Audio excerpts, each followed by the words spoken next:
All right, so the judo red and white belt happens after fifth degree. First to fifth degree is black, period. So you get a fifth degree black belt, it's a black belt. Even when you say like sixth degree, they say black belt, but you get a koro belt. And a lot of the times the koro belt is sort of a ceremonious belt, so people don't do randori with it. Sixth, seventh, eighth degree is red and white, and then ninth and 10th degree is red. So generally speaking, when you get a red and white belt, you've done judo for a very long time because the timing grade makes it so that you have to be very, very old to achieve this rank. So if you guys look at my YouTube channel too, it's like, oh, he's very young I'm actually pushing 40.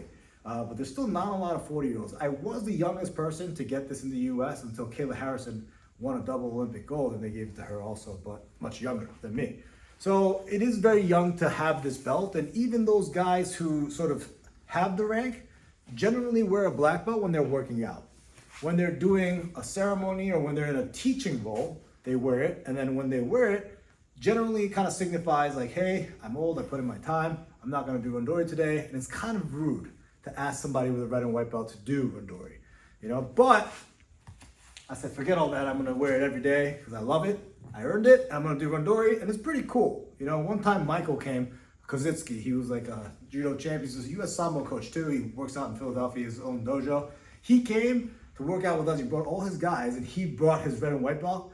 And he's a lot older than me, but we both had red and white belts on. We did randori. And it was like literally the coolest thing on this planet, you know, because he's actually a legit red and white belt. There's guys who kind of go through the system who just have the time, who don't really have the skill. I don't want to say that, but like there's guys who put in the time and take that route. There's guys who have high level competition experience. They get excelled through the program. For instance, Kayla Harrison, Travis Stevens, they were so successful in their competitive career that they have these time multipliers where their time gets reduced by a lot, right? Or you can kind of locally contribute to the refereeing or this and that. So there's many paths, but to see a red and white belt who's young enough to do randori and they have high skill, I think it's a very rare thing these days. So that was really cool. Now, talking about the red belt, my dad's a red belt. He's a 9th degree judo guy. He's been doing it forever.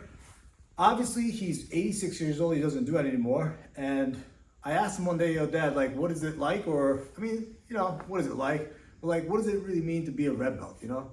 And I will never forget the way he said it. He goes, oh, you know, something like I was really good at Harai, and I had a whole system kochi, right, left, of Soto, bang, I would like destroy legs. You know, I would just rip it. I didn't care if the guy's knee would tear or shoulder. I just had like the most brute force method.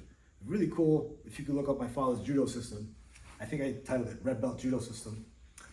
And then he's talking about it and he goes, you know, red belt is something that's just left over after you can't do it anymore. You know, he goes, I was a Harai Goshi guy, I throw everybody, and when your Harai Goshi is gone, this is what you got. You know, and it was like kind of a really cool thing that he said, very like conceptual, philosophical, and he was just so happy to have gotten to that point because everyone, right, it's the highest belt, you know? So it was kind of a cool thing. It didn't really answer my question, you know, and it's supposed to signify mastery, right? But, you know, there's guys that I see all the time who just day in and day out teaching the same stuff in the dojo, never really innovating, never synthesizing information, never learning from anyone else, just putting in the time in, teaching the same shit over and over. Is that guy at age 80 deserving of a red belt? I don't really know, you know, and these are kind of the things that kind of go through everyone's mind. And it's a very weird thing that another human kind of hands you a belt and say, hey, now you're a rank. And I still feel weird sometimes, you know, at the dojo, because I'm learning and my judo's imperfect to me. And I still have a lot of stuff to learn from everyone. And sometimes like, all right, now, you know, subjectively, maybe objectively, you're a blue belt now, or you're a purple belt now. And it sometimes feels a little bit bizarre. But, you know, red and white at the top, red belt at the top. It should signify mastery. Does it? I don't know. I personally have one of these guys, and I'm very fortunate to have one, and I want to represent it the best I can. You know, signifies for me, you know, just learning, really, just every day and progression. You know, so yeah, there you go. Red and white belt, red belt. Thank you, Los.